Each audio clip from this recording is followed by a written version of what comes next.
we do one of these, whether it's me or Maria or Stu, the other tutor and instructor, we do these 5 days a week if you are a part of PrepAgent. Yeah. So, this is awesome and I love it. Oh, we have our first question. You want to take that Yeah. one? Yeah. All right. So cap rate. Cap rate is the return that I want to get on my investment. Remember, we use that in our income cap formula. So if you remember from our appraisal approaches, we have the income cap formula that we use. I'll put it in the chat. Net operating income divided by cap rate equals value.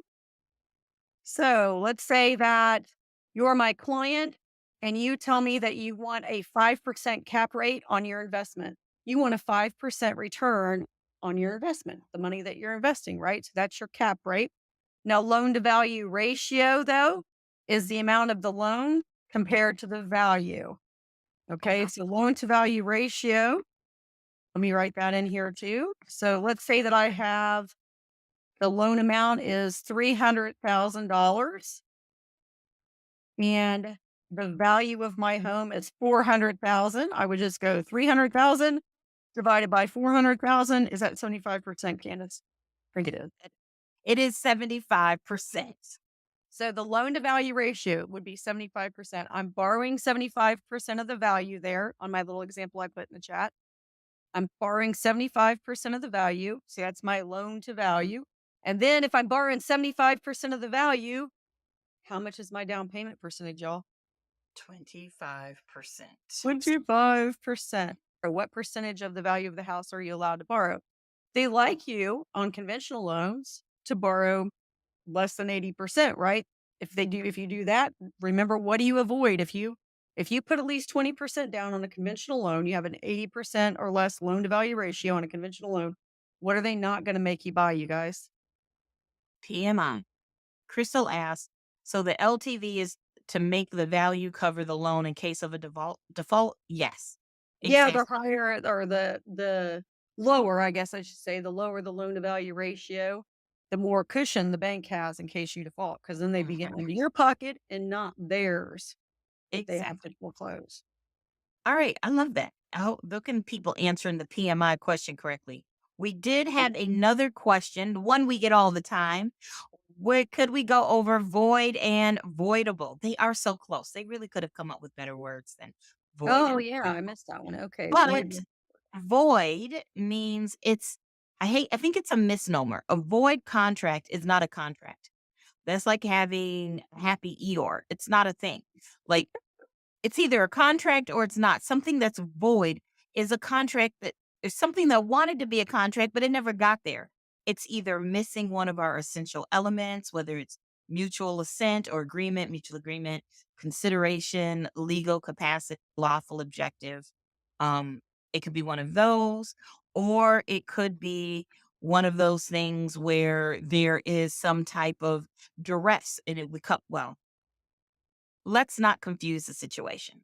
You have a valid contract, and that means that two parties have agreed to something.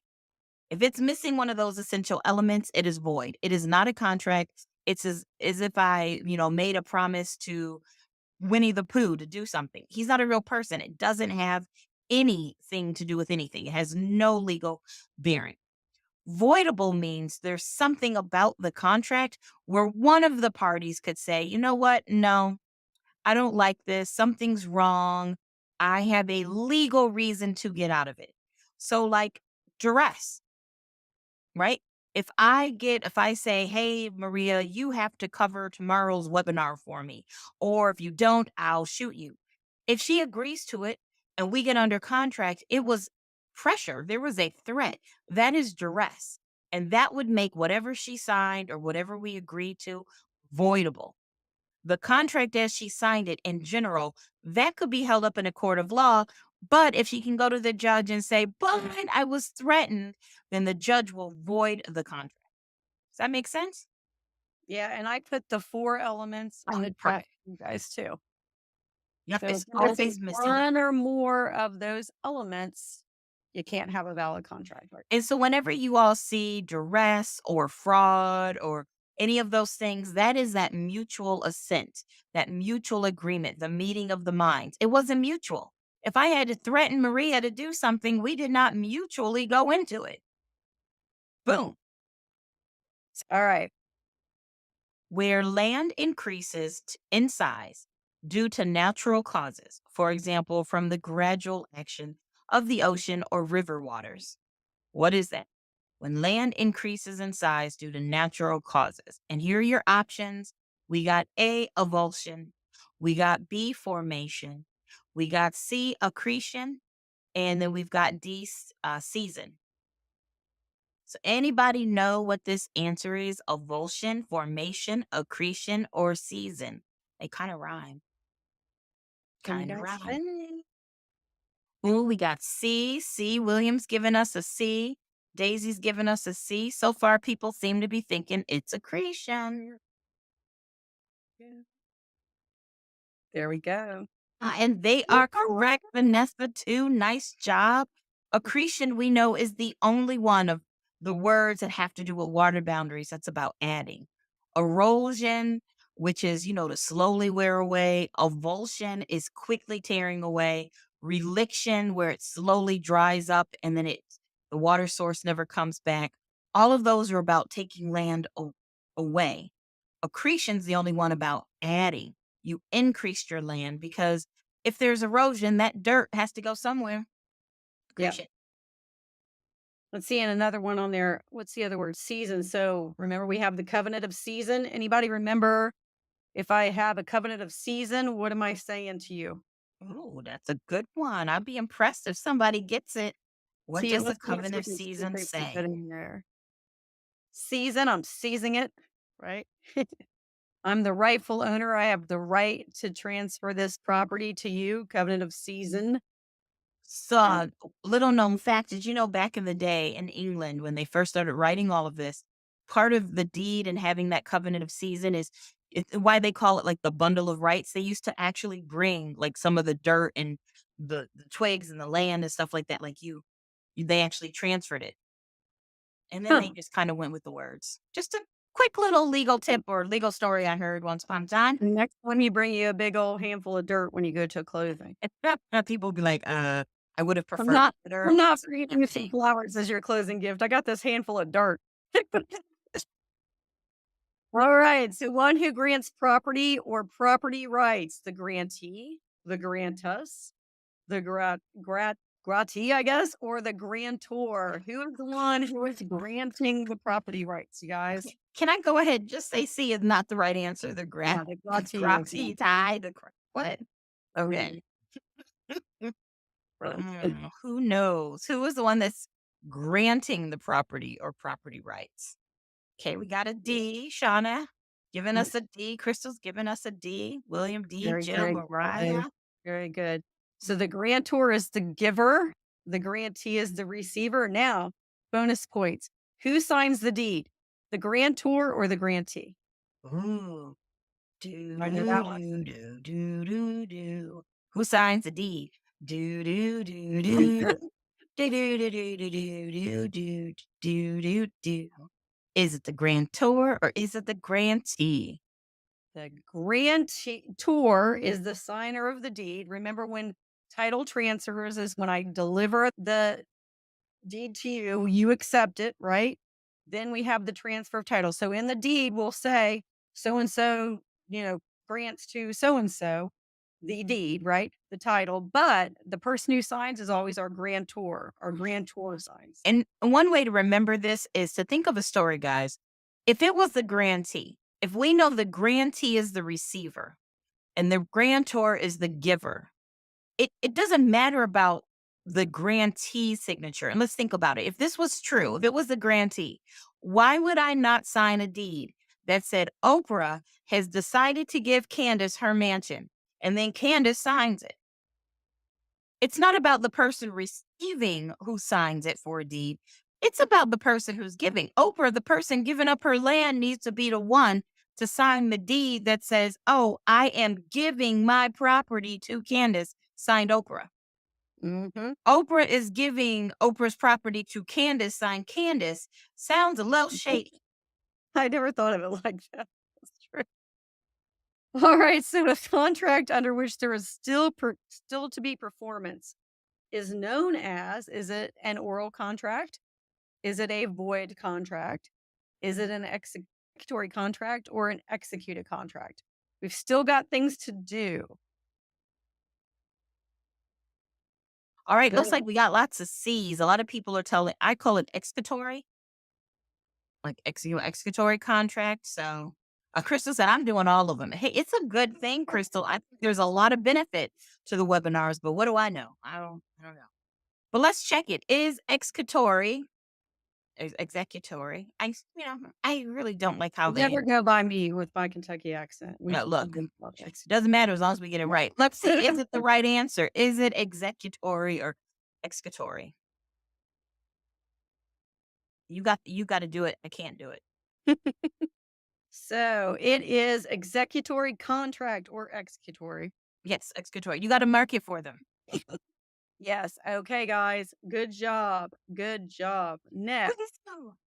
What are we going to do next? Let's see.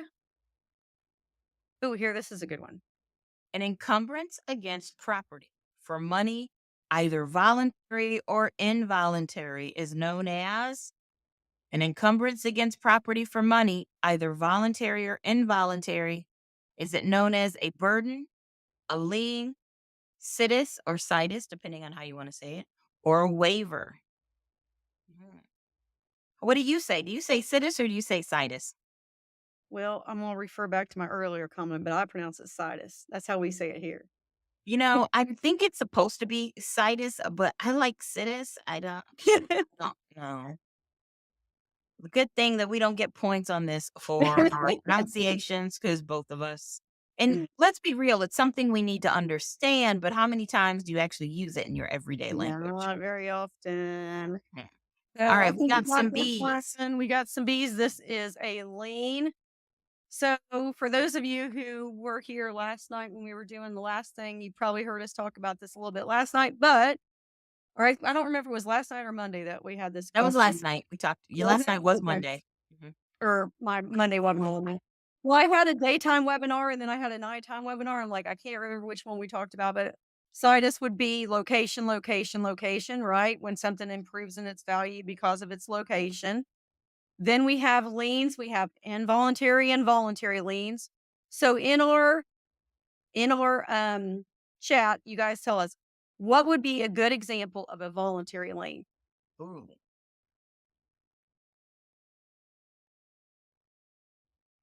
It was the morning one, Crystal. She remembered. She is at all of them. She's not playing. Yeah, she's a heavy studier. She's our go-to study rememberer here. So yeah, voluntary lien would be a mortgage lien, right? A mortgage lien would be a good example of a voluntary lien because even though I don't want to owe anybody money, I do, and therefore I have to have this lien if I want to borrow the money, right? The voluntary lien. Candace, involuntary lien. What's your prime example of an involuntary lien? The IRS. Yes, The oh, the IRS for sure. It is involuntary because, the IRS did not ask well, you said involuntary. I didn't sign up to pay taxes. I mean, I don't mind paying them, but I didn't sign up for them. And another one would be like real property taxes. I don't know about y'all. I Yep. didn't get a piece of paper that says, "Hey, would you like to pay some real property taxes?" No, they're Mhm. involuntary. They're statutory. They come from statutes, laws, acts that say we have to pay taxes. So voluntary, you signed up for.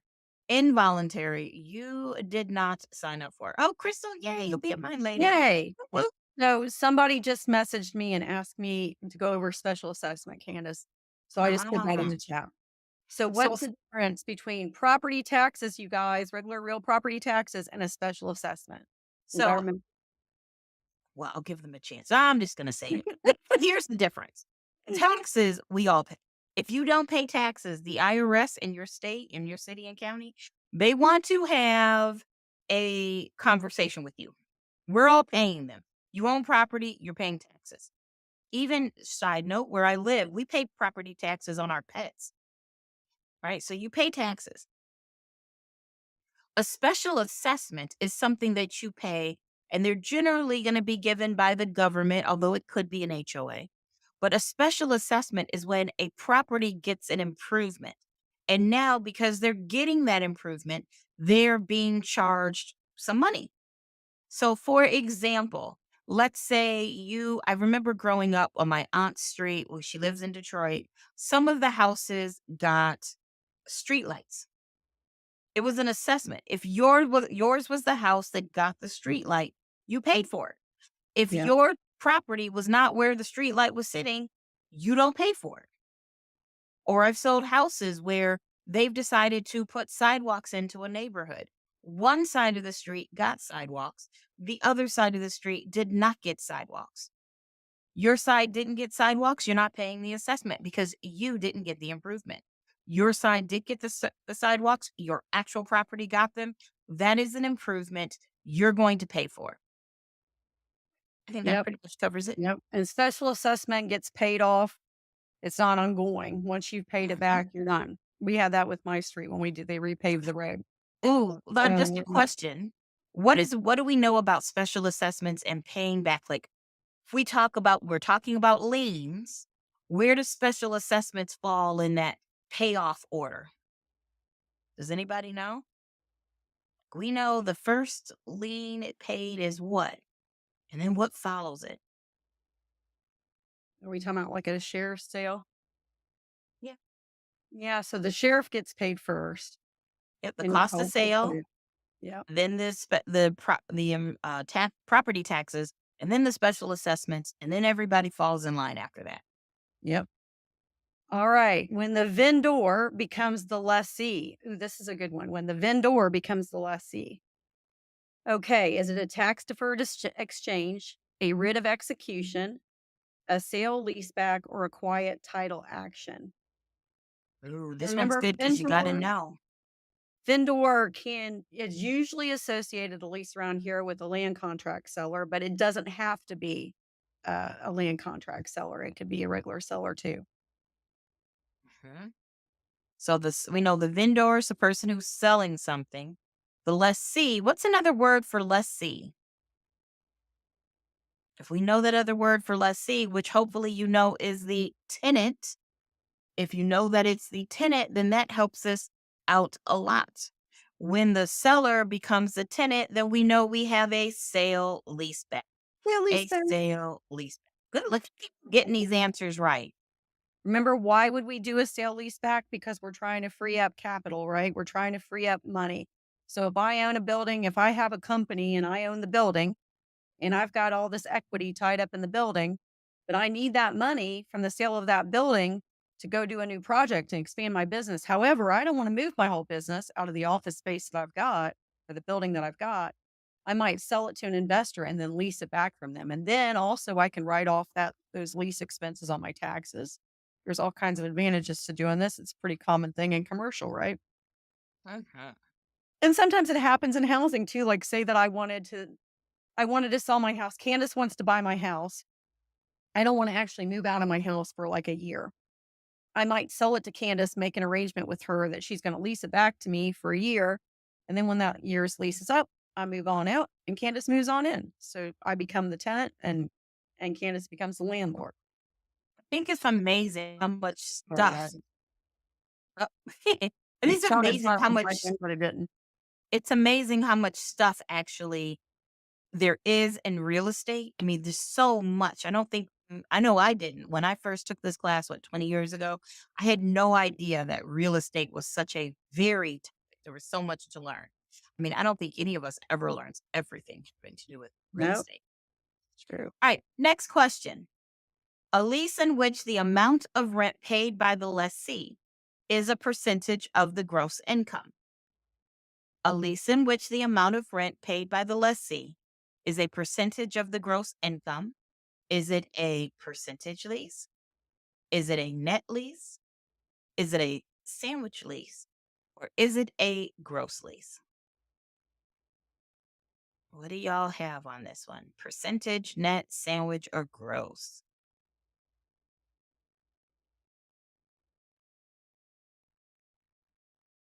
So the percentage lease, the net lease, the sandwich lease, or the gross lease. Let me go over here and click it for you all.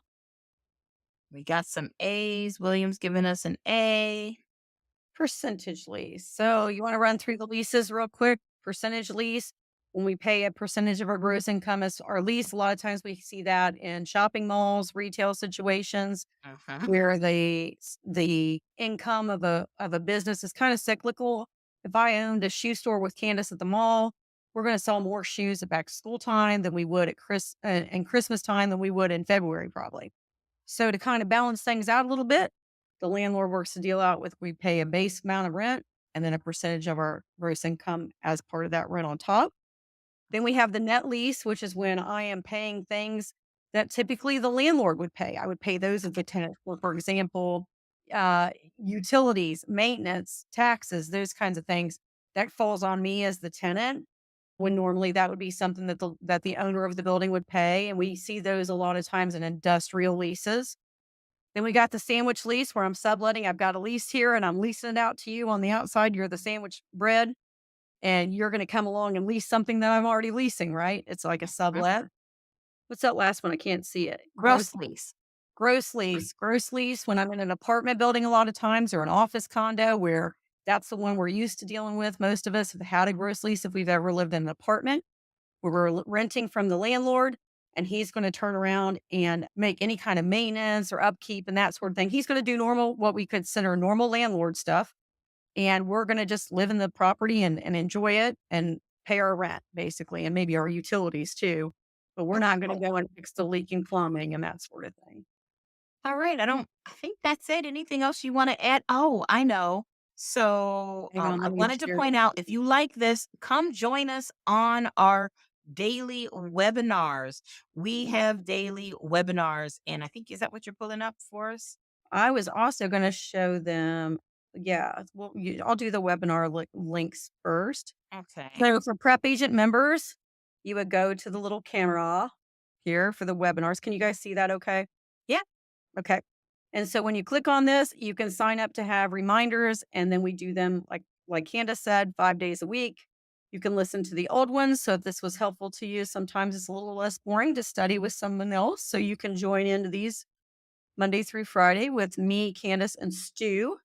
Then also in addition to that, if you're not a Prep Agent member and you're listening in, we hope you will join us for that and to do all these other things, our practice exams and the flashcards, the exam prep ebook, the vocabulary worksheet, all those fun things. If you need private tutoring, you don't have to be a Prep Agent member to do private tutoring, but you can search for us on Prep Agent. There's Stu, Candace, and me in our schedule.